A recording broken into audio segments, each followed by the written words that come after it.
A frightened man named Max came to me with an impossible mystery. Every night inside the same subway tunnel, he heard a voice that no one else could hear.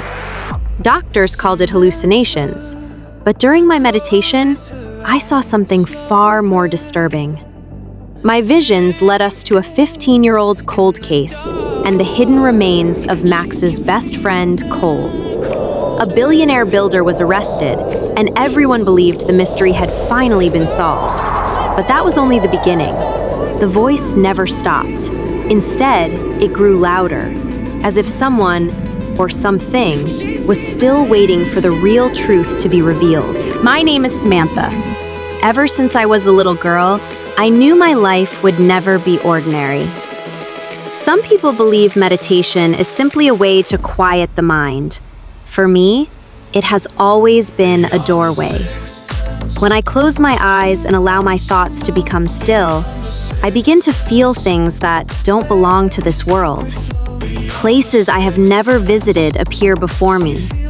Faces of strangers drift through my consciousness.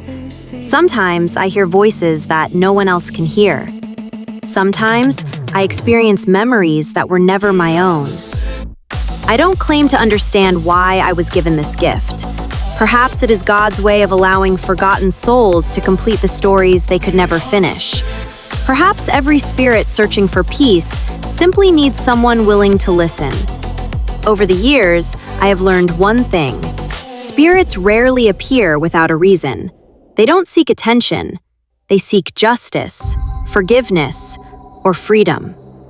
Every investigation has taught me that the greatest horrors are often created by the choices of the living rather than the dead. Just when I believed life was finally becoming peaceful, my phone rang again. A week after closing my previous case, I received a phone call unlike any other. The man's breathing was heavy before he spoke. My name is Max. I think something has been following me. His voice trembled with exhaustion rather than fear. I don't see anyone. I only hear someone. That sentence caught my attention immediately. What do you hear? I asked. He remained silent for several seconds. Then he whispered, "A voice. Every night. It comes from the subway tunnels." I asked whether anyone else had heard it. No. Only me. I've asked security guards, passengers, my coworkers. Nobody hears anything. They just look at me like I'm losing my mind. Max was 36 years old. He worked as a maintenance engineer for the city's underground subway system. Most people only saw the clean stations filled with commuters. Max worked where almost nobody was allowed to enter. Service tunnels, electrical rooms, maintenance passages, old platforms abandoned decades ago. Every night after the last train left, he inspected tracks stretching for miles beneath the city. It was lonely work, dark work, dangerous work. Yet he had loved it for almost 10 years, until 8 months ago. That's when the whispering began, he told me. It always starts after midnight. I'll be inspecting a tunnel, then I hear someone behind me. The voice was never loud, it never screamed, it barely rose above a whisper, but it always said exactly the same words. Find me. Max stopped speaking. Even remembering the words seemed to frighten him. I turn around every time, he continued. There's never anyone there. I've searched every tunnel, every emergency exit, every abandoned platform. Nothing. The whisper followed him wherever he worked. Eventually, he resigned. He accepted another engineering job hundreds of miles away in another city. For a while, he believed he had escaped it. Then, one evening, while walking through another subway station after work, the whisper returned. Find me. The same voice, the same words, the same unbearable certainty that someone was standing only inches behind him. He quit again. He moved once more. The whisper followed. His family begged him to see a psychiatrist. He agreed. Months of medical examinations followed: brain scans, sleep studies, psychological assessments. The doctors concluded that he suffered from trauma-related auditory hallucinations. Medication helped at first. The whisper became quieter. Sometimes it disappeared for weeks. Then, without warning, it returned. Stronger, closer, more desperate. Find me. Max began avoiding subway stations altogether. He stopped traveling. He isolated himself. Friends drifted away. Relationships ended. He barely slept. The whisper had consumed every part of his life. Finally, someone told him about me. "I don't know if ghosts are real," he admitted, "but I've run out of explanations." The next evening, I met him outside the city's oldest subway station. Thousands of commuters rushed around us, completely unaware that one terrified man believed something beneath their feet was calling his name. Max looked exhausted. Dark circles surrounded his eyes. His hands shook constantly. He wasn't trying to convince me of anything. He simply looked like someone who desperately wanted one peaceful night's sleep. We descended together into the underground system. The final passenger train disappeared into the darkness. The station gradually emptied. Metal shutters rolled closed. The echo of distant trains faded away. Soon, only maintenance lights illuminated the endless tunnels. Cold air drifted through the underground passages. Water dripped steadily from the concrete ceiling. Electrical cables stretched endlessly along the walls. Every sound echoed farther than it should have. I activated every piece of equipment I had brought: electromagnetic sensors, thermal cameras, audio recorders, environmental monitors. Everything remained completely normal. No unusual readings, no unexplained temperature changes, no signs of paranormal activity. We walked nearly 2 miles through maintenance tunnels. Still, nothing. Then Max suddenly stopped. His face turned pale. He grabbed my arm so tightly that it hurt. His eyes stared into the darkness ahead. "Samantha." I looked where he was pointing. The tunnel was empty. "I hear it," he whispered. I listened carefully. There was nothing. Only the distant hum of electrical transformers. Max's breathing became rapid. Tears filled his eyes. "It's right there. It's calling me. It's saying..." He slowly turned toward me. His voice barely escaped his lips. "Find me. Please, find me." I heard absolutely nothing, yet the terror in Max's face was unmistakably real. Whether the voice belonged to a spirit or to something hidden inside his own mind, I didn't know. But one thing became clear as we stood in that silent tunnel. Someone, or something, wanted to be found. That night, after returning home from the subway, I could not stop thinking about Max. Every detail of the case kept replaying inside my mind. The empty tunnel, the whisper that only Max could hear, the fear in his eyes, the years of psychiatric treatment that never silenced the mysterious voice. I knew I had missed something. As I always do before beginning a serious investigation, I dimmed the lights in my meditation room, lit a single candle, closed my eyes, and slowed my breathing. When I meditate, I don't search for spirits. I simply allow them to find me. I concentrated on everything I had witnessed that day. The underground tunnel, the strange whispers, Max's frightened face, and the heavy energy that seemed to surround him wherever he went. For several minutes, there was nothing, only silence. Then, the darkness behind my closed eyes slowly transformed into moving images. A young man appeared. He looked almost the same age as Max. Both were wearing construction helmets and reflective safety jackets. They were laughing together while examining blueprints spread across a folding table. Their friendship felt genuine. I could feel years of trust between them. Another image appeared. The two young men were graduating together from engineering school. Another. They were celebrating their first job at the same civil engineering company. Another.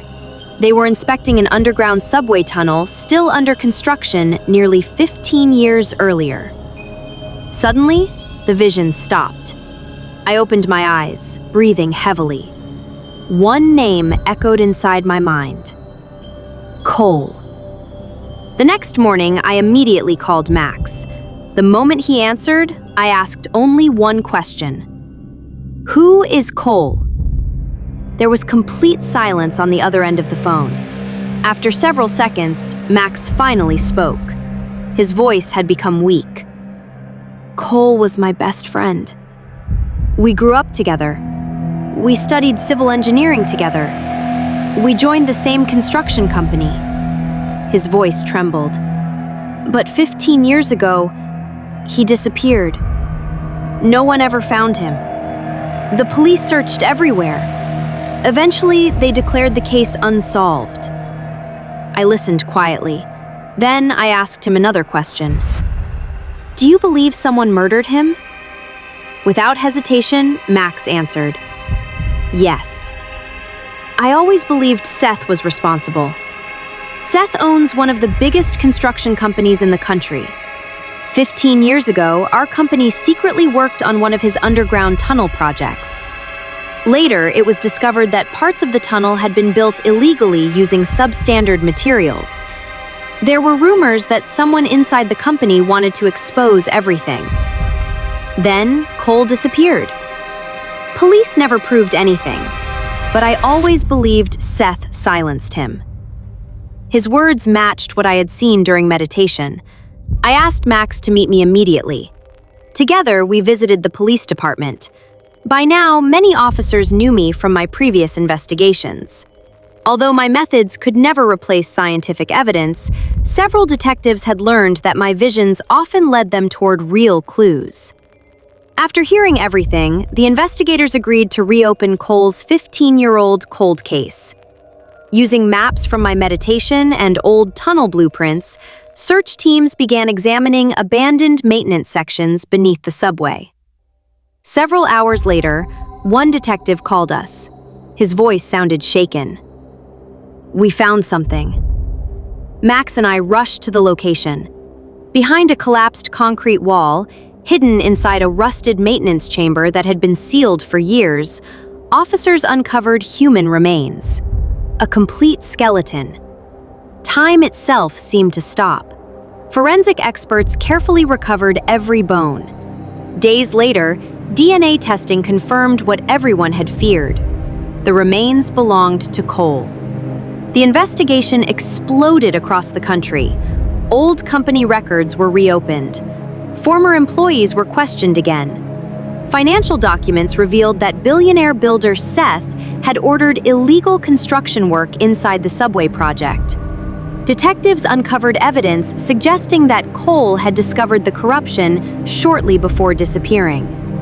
Witnesses eventually connected Seth's security personnel to the abandoned tunnel during the exact period of Cole's disappearance. Within days, Seth was arrested for orchestrating the cover-up and concealing Cole's death to protect his illegal construction empire. Television channels covered the story around the clock. Newspapers called it one of the greatest cold case breakthroughs in recent history. Every headline praised Max for refusing to forget his childhood friend. People called him loyal, brave, a true friend. I should have felt satisfied. The spirit should have been at peace. The whispers should have ended. But they didn't. 3 nights later, my phone rang again. It was Max. He was crying.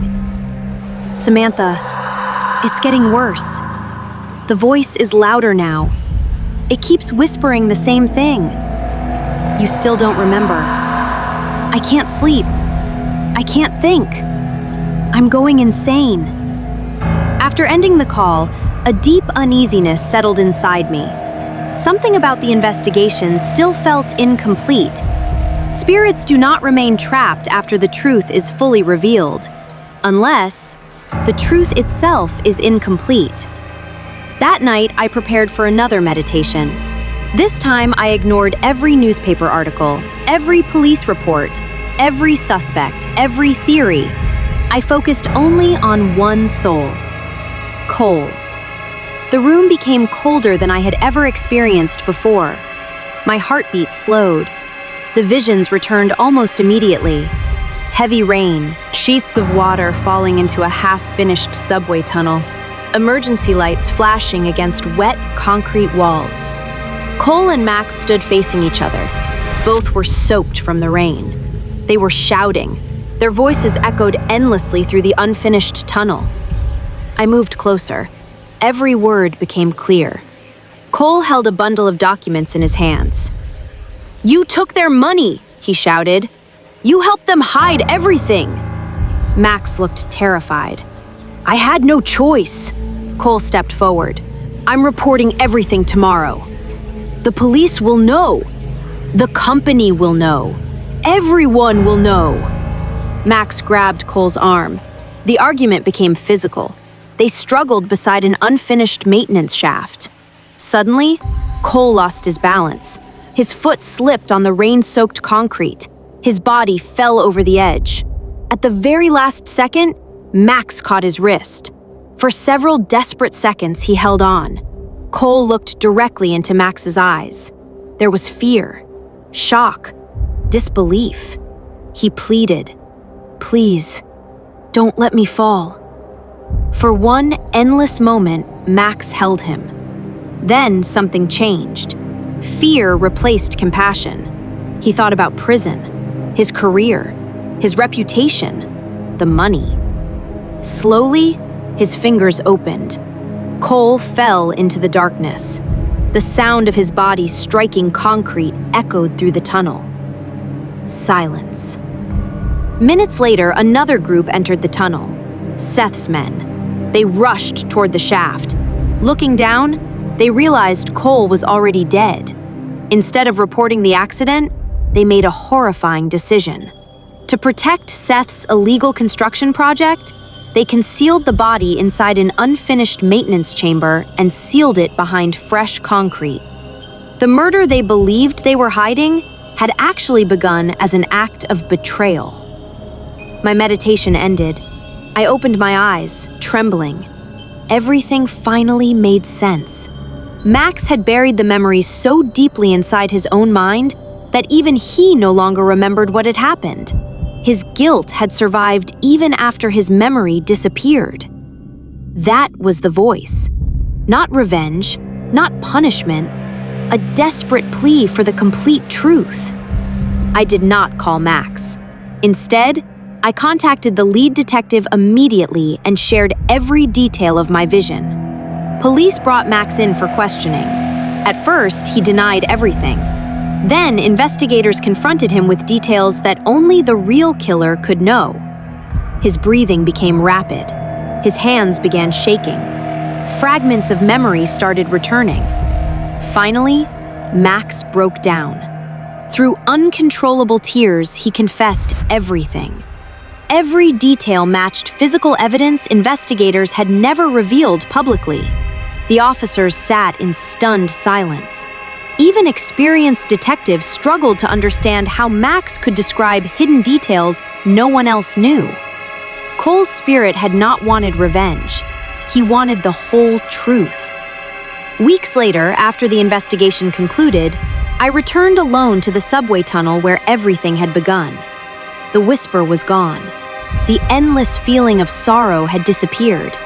As I walked through the silent passage, I noticed fresh dust covering one section of the old concrete wall. Someone, or something, had written 6 words with a single finger. There were no footprints nearby. No surveillance footage ever showed anyone entering. The message simply appeared. I slowly read the words aloud. "Now you finally told the truth." A gentle breeze moved through the tunnel. For the first time since the investigation began, the underground fell completely silent. And somehow, I knew that Cole had finally found peace. Beyond the sixth sense.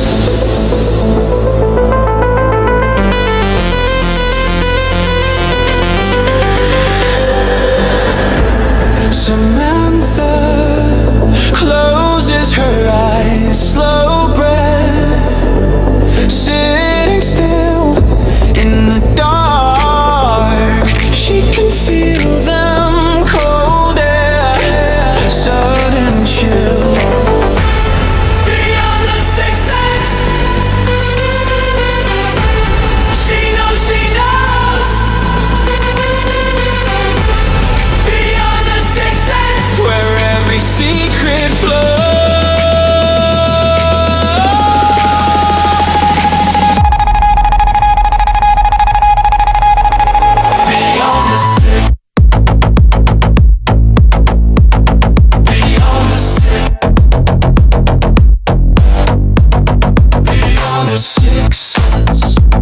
She feels them drawing near. Samantha sees and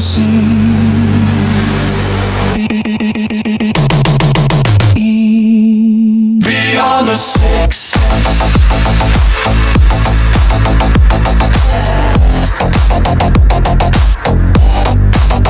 Beyond the sixth sense.